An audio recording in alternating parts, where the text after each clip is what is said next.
You're going into a marriage, right? So you're saying this is going to be a long-term commitment. I have built a deep disliking for permanent hiring.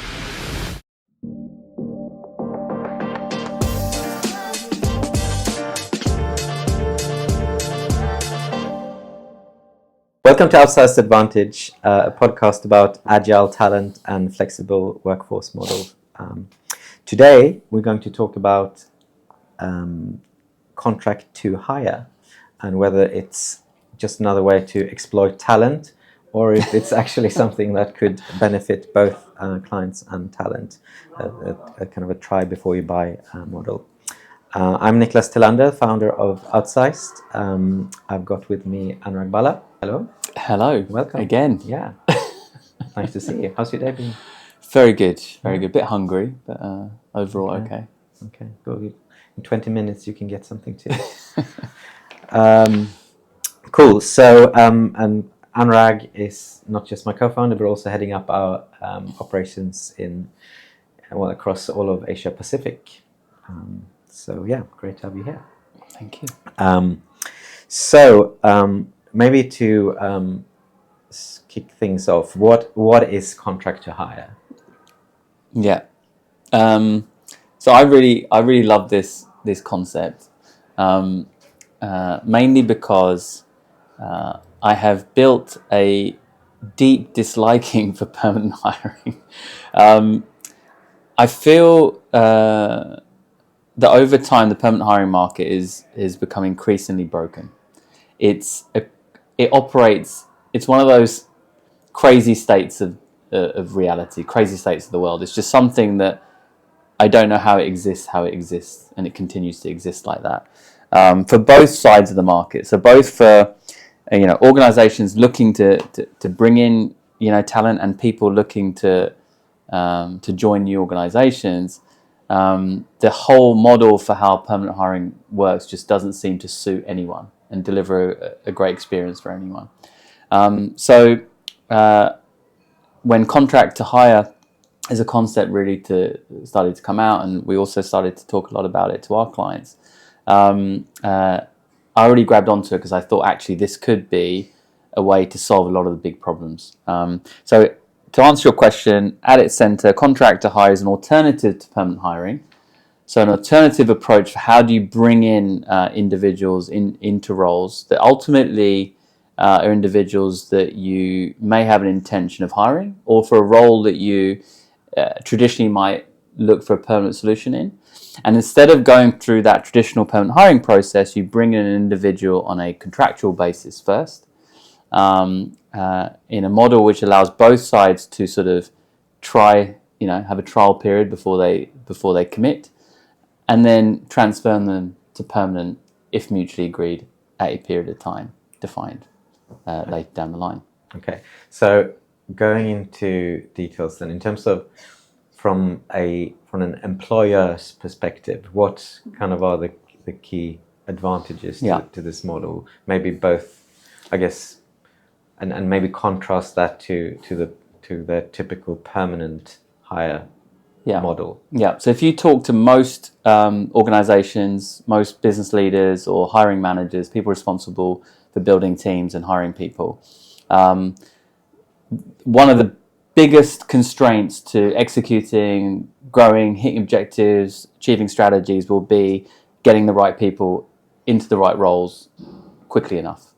And the way permanent hiring works today, if you take a traditional role, let's say, first of all, you spend a period of time writing the JD, getting budget approval, getting agreement internally, going through the internal approvals to get the vacancy released, right? To get the headcount released. So that's your first starting.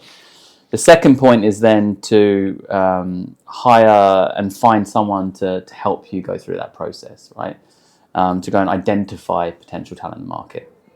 So if you look at the traditional recruitment market and industry today, unfortunately, the majority of recruitment firms that I've interacted with aren't delivering a high quality service or solution. And apologies for recruitment firms out there who are doing a great job, and there are many of you, but unfortunately it's not, in my view, the common outcome that you get. And you say, in terms of not doing a great job, what do you mean? Do you mean the process, the quality of candidates to put forward, the understanding of the role, or what is it, or all of those? Yeah, so mainly I would say, so the way the recruitment industry works is you'll have a firm that has a database of CVs, essentially a CV shop. Right? They get a JD, often don't take time to truly invest and understand the need of the organization, the role. Will throw CVs at that JD, usually as high volumes as they can, and hope something sticks. A lot of the assessment, the relevance, the quality assurance then gets put on the lap of the hiring organization or the hiring manager. So they then have to sift through large volumes of CVs and try and find who they might want to then speak to. From that point in, to be honest, mostly the HR teams and the business then take that on, through the assessment process till a selection decision gets made, and then they loop back to the recruitment firm and say, "Oh, great, fantastic, thanks. We'll do the contracts and bill you." Here's your 20%. There's thanks for the 20%. So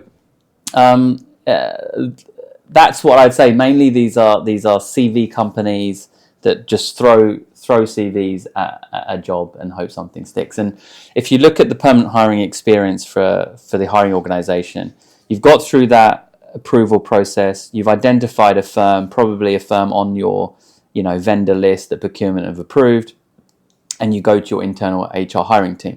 You're then probably looking at a month of a process to actually, for them to identify options, for you to complete, interviews at best. So that's a month before you get to the point where, maybe you're ready to offer to someone. But it can take a lot longer than that, 1 to 2 months. You've then identified someone that you want to bring in into a permanent role. They may also already be in a permanent role. So then you're waiting 2-3 months for them to go through their notice period. Unfortunately, also in growth markets, you also have an odd scenario where sometimes you'll hire someone, they'd agree to join, you wait 2-3 months and the person doesn't turn up or doesn't join, or they take another opportunity in the meantime. So you've got that risk all the way through that notice period. You don't know where that person's actually going to turn up on the first day. You can spend 2, 3, 4 months, and then at the end, there's a no-show. There's a no-show. And you have to start over again. And you have to start over again. Or in between that period, the person can rightfully say, well, I've found a better offer, right? Or I've decided to stay, right? So you've got that whole risk where you're waiting and you're hoping. No one's engaging that. Traditionally, no one's really engaging that individual through that period. There's sort of often not a lot of communication happening. And then the first day comes. Then you've got your... So that's the kind of a speed and a risk. Speed, risk, and then the cost associated with that hiring, right? So you've got a fixed cost associated with it. You're bringing in fixed cost into the organization from day one. You've waited 3-4 months before the person's, from the point that you've got the JD written, you're 4 months down the line already. The person starts, thank you, that's great, they've started. And despite as many assessment processes that you can put in place, we all know that until the person is in the role, operating on the ground, you don't know whether they're going to succeed or not. And the individual doesn't know whether they're going to enjoy the environment. So the person starts, and a month, 2 months, 3 months down the line, you realize, hey, this isn't working out. This isn't the right person. Then you might have, again, a complex process of managing that person out, performance management. You've got to make sure you do it properly. So you could go potentially a whole year, at which point you realize the person isn't right, you get them out, and then again, you're starting again at point one. And if you replicate that, many roles across the organization, you can see how that can really slow down an organization's ability to succeed and deliver what they need to. So contract to hire addresses a lot of these key issues around the speed that you mentioned. A big one is the risk. It de-risks your hiring significantly. And the cost component, it keeps it variable, right, until you're ready to commit. So your commitment to a fixed cost isn't there until you know the likelihood of this working is extremely high. So for an organization, there are huge amounts of benefits to going down this model. And so I think that is pretty clear to most people that it's great for organizations, right? And you know, there's many reasons why that makes a lot of sense for both kind of roles and project-based, obviously project-based opportunities as well. But you know, what about for the talent, right? Because isn't it just downside for them? Yeah. Okay. Why would they want to do that? Why? I mean, they have all the risk. Yeah. So we'll pick up. I just did forget one thing that I wanted to mention though on the organization side, which is linked to the cost component, but sometimes and increasingly in a very high cost focused environment that most organizations are in, a lot of organizations are struggling to get headcount approval, so to bring in permanent hiring. So what this gives you is an alternative to say, okay, I can't get the full-time headcount release, but I have a budget, right, that I can allocate. There's a separate pot of money. I can bring someone in which allows me to execute while I build the business case to justify this permanent hiring decision. So it allows you to also overcome some of the challenges. The other thing it allows you to do as an organization, and I promise you I will come back to the talent side. The other thing it allows you to do is the assessment process for a perm hire. The reason why it takes so long is because you feel like you're committing for the long term, right? You're going into a marriage, right? So you're saying this is going to be a long-term commitment. So that's why organizations go through rounds and rounds and rounds, because they really don't want to get it right. They're trying to reduce that risk. And often for permanent hiring, there are very fixed processes that you must follow, right? For an independent hire, because of that reduced risk, that reduced full-time commitment isn't hitting the same P&L, you're able to sometimes go through a more accelerated hiring process. So HR aren't going to say, hey, you need to go through these 10 rounds. You might be able to do 2 rounds of conversation, bring someone in, test them out for real. So the case study round, in a way, the final interview is the contract period. And that is, for me, the best place to assess someone actually doing the job for real, right? So again, that's another upside for a hiring manager. And I found a lot of hiring managers that we've worked with really see that as the big advantage in terms of, I can't get the permanent headcount release, but I have to deliver this scope of work. I have to deliver my objectives this year, and I haven't got this capability. So what I'll do is I do have a budget, so I'll bring someone in.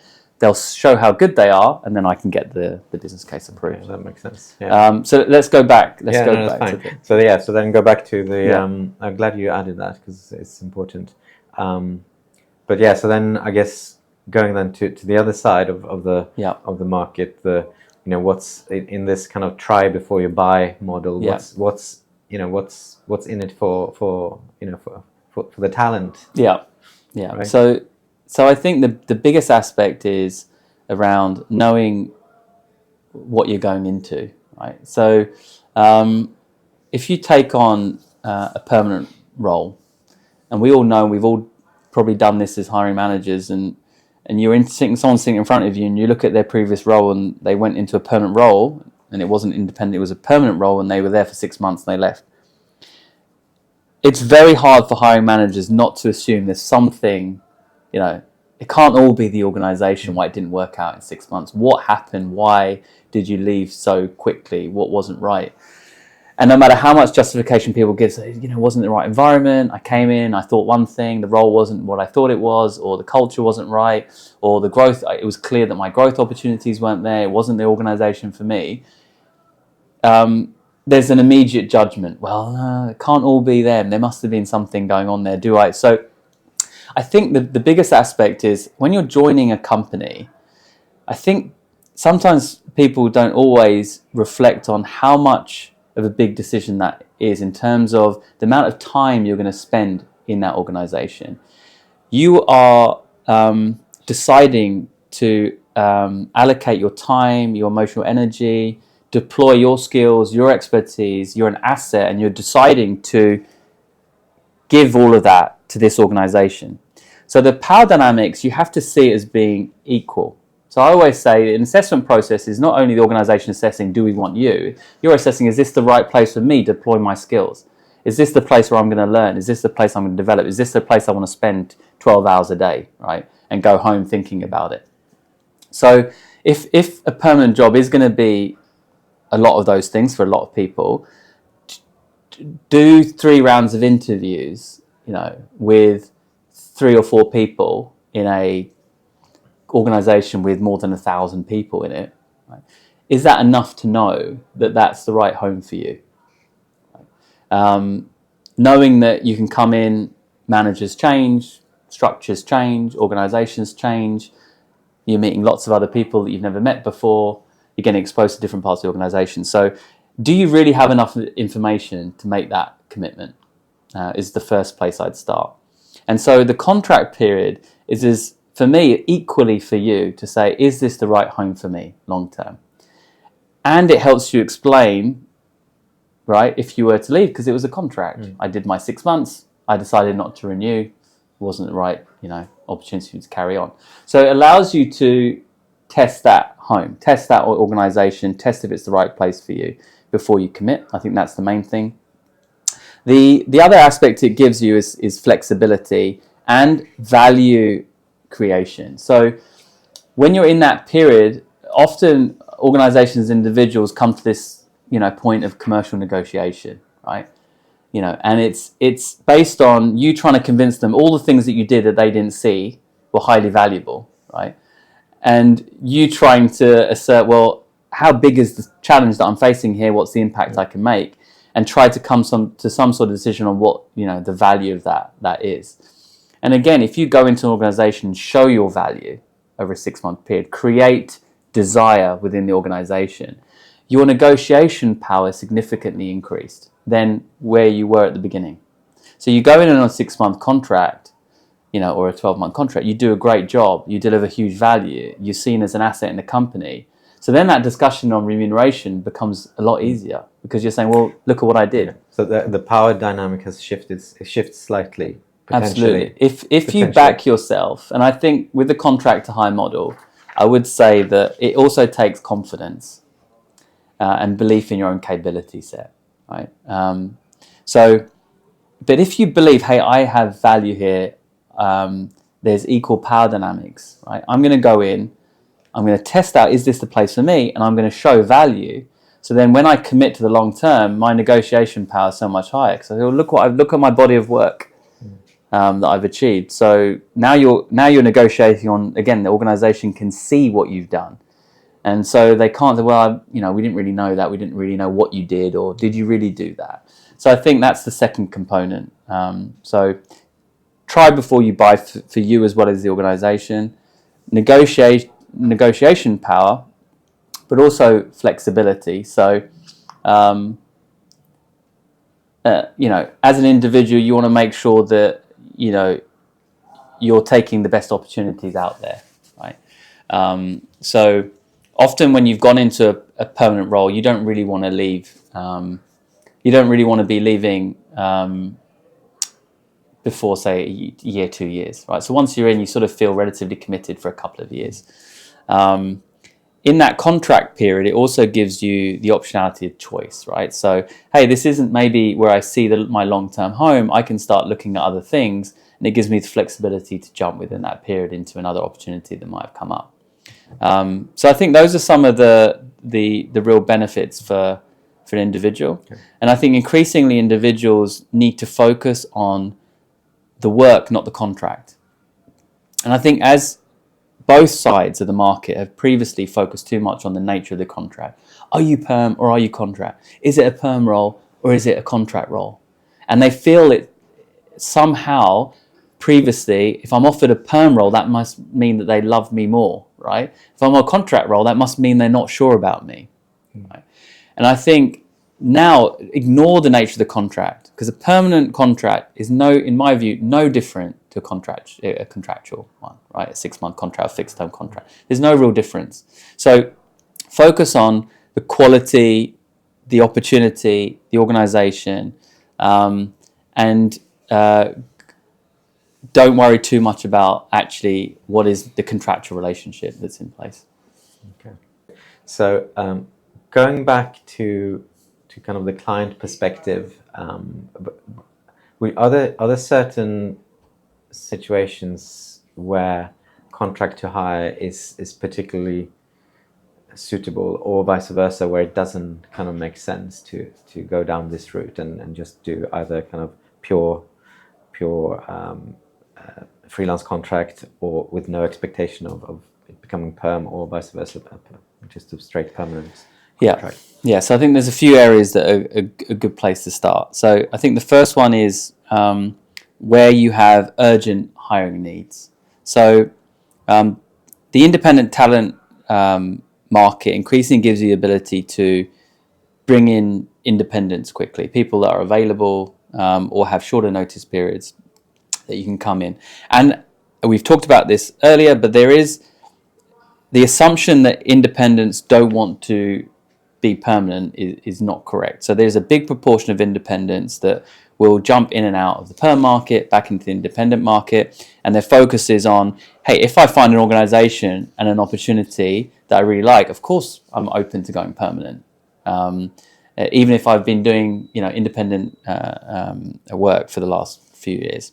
So if you have an urgent need where you need to hire quickly, I think contract to hire can be a great model, because you can tap into a more flexible independent marketplace. You can bring someone in quickly, shorten your hiring time, shortening that whole process, bring them in, test them out, and then move them to perm later. That's a great area. So urgency. I think in new areas is another area you can start. So let's say you're building a new team, you're building a new capability, you're starting a new office, you're entering into a new market, you're doing things that have a high sort of risk component. You're not sure on the longevity or sustainability of that, but you definitely want to do it. I think contract to hire again there is really great, right? Where you want to see, can someone actually do this? Is our hypothesis correct? And is there someone that can come and make something of this and then create a business case for me to then invest more into? So I think areas where there's high risk of disruption or something new that I'm not familiar with is another area. One thought I just had, in terms of if you're an organization that isn't like a super cool in a super cool industry, kind of from an outside perspective, would this perhaps be an opportunity to attract talent that otherwise wouldn't be interested in, I don't know, joining you, because of kind of they might be in high demand in other kind of perceived cooler types of organizations, right? I'm not going to name sectors, or I've worked in many of them, but don't all those people think that their sector is super cool, so they'll never even know that? I'm not sure. I think I certainly knew sometimes that this isn't the hottest industry, but I was just thinking if then you could attract someone, let's say, hey, I don't know, if you're, maybe it's really hard to attract permanent UI UX designers for to the tax authority, that's a really good. I find financial services super exciting, super cool. I was in financial services for many years, but let's take financial services as an example sector. Traditionally, financial services has struggled to, for example, attract those more creative skills, right? So let's take marketing or design, proposition development, innovation, a lot of the consumer-facing type skills, because financial services was a very intermediated, non-consumer driven sector. And often we're seen as being slightly behind the curve on some of these more innovative, skills. So I think that is a really great point in terms of, if there is a talent community out there that maybe isn't as willing to commit to one of those sectors long term, isn't sure about it, hasn't, not. But once they're in, they realize how cool insurance is. Insurance is really great. We're changing the world, and absolutely they are. I like that as a use case. Actually, I like that as a use case. I think that's a good model. The other one I would say would be worth highlighting, and I pointed to earlier, which is in any scenario where you need to get things done and you're in a headcount freeze environment, and that is many organizations right now are going through headcount freezes, right? And contract to hire is a great solution in that model, because no one at the end of the year is going to say to you, oh, you didn't deliver your objectives, it's okay because we had a headcount freeze. Your expectations on the people in the business is still to deliver the growth and the strategic initiatives and deliver the outcomes the organization need. And so hiring managers, this is a great tool, actually. So if you look at the kit that you've got, the levers you've got to pull, yeah, I'd love to hire this full time, but hey, I need someone in now, and it gets you to do that. The other scenario we've actually seen organizations do this contract to hire model, it is if they're hiring multiple roles, they can actually run both at the same time. So you can run your permanent hiring process, but you can also be open to contract as a hire, right? Which means that you can open yourselves up to a bigger talent community. You can open yourselves up to the independent community and maybe the perm hire. And if you're hiring multiple roles, you can build your first person in here, and then you can build your second person later down the line through the permanent route. Excellent, great. So maybe to start wrapping things up and summarize, in terms of are there some things to be mindful of when you are looking to implement a kind of a contract to hire model, in terms of whether that's legal, whether it's kind of expectation settings or anything like that? Yeah. So I think the best way to think about it is to think about the contract period as part of your assessment. So therefore, if you're going to get the benefit out of contract to hire, don't run a permanent hiring process and put them on a contract, because you're sort of defeating the whole purpose, right? So my view is mitigate the risk, not through keeping all those assessment processes in and then putting them on the contract. Reduce your hiring time, still assess, right? But bring that person in quicker and test them in the real world, backing yourself to say, well, if it doesn't work out, within that 6-month period, we can actually quickly get someone else in, right? And actually, a quick realization of someone, usually if you ask most people that have built teams, usually within the first month, 2 months, or at least they know, is this person going to work out or not? Now, unfortunately, because of the perm hiring model, a lot of those organizations will keep those people. And what will happen is either that person will rotate around or get moved to a different division, because the process of actually managing people out is very painful. So actually, I think it's also a better way to treat people fairly. Like, do you want someone to come in permanently, fail, and then ultimately have to go through some awful redundancy process?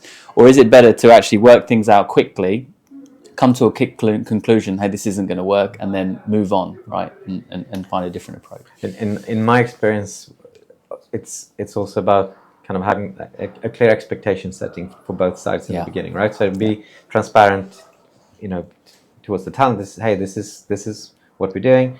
More often than not, the talent kind of is kind of open to that, especially the kind of people that you want to attract for this type of roles. Actually, and that's really important for both sides to test the integrity of that intention. So organizations really need to be true to themselves and individuals. Say, are we truly serious about? Is there an option here to convert this person, or is it like not actually going to happen, right? Am I just bringing someone in, as you say, with the force? And for the individual, I think, again, having that integrity and that sincerity to say, look, am I genuinely open to considering a permanent role? And I think both sides need to come to the table with that true reality of their intention, and then accept that it might not work out still. Even if both sides want it to be, we've had scenarios, want it to happen, maybe, the headcount doesn't get approved, or maybe the person, gets a better opportunity and they would have liked to. So I think the intention, you're right. I think going in there with aligned expectations, with sincere intentions, I think no matter then how it works out, both sides can walk away with a positive feeling. Right.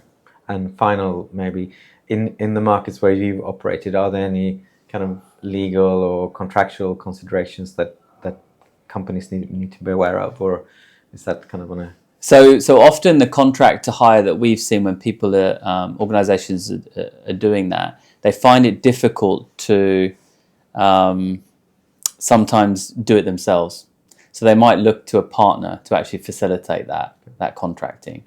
Or if they've created the infrastructure for the independent talent, the contract to hire can actually go through that same infrastructure model as an independent project-based hire can go through. Makes sense. But yeah, I think again, you have to essentially see them as an independent, I think, for that period. So when you look at non-competes and notice periods and all that sort of stuff, you need to see them as a contractor. But I would also say for individuals, make sure you have something written in there around, either the intention or the option of a movement to perm. So this is a 6-month contract with a checkpoint at the end of 3 months and 6 months to then discuss whether there's mutually agreeable to move to a permanent role. So some wording in your contract or something in writing that documents that the intention of this is to potentially look at a permanent hire, I'd suggest is quite useful for both sides as well. Great. Well, thanks, Anurag. Very Great. useful. I'm sure many will find that interesting. Thank you. Thanks Cheers. for sharing your insights. Thanks.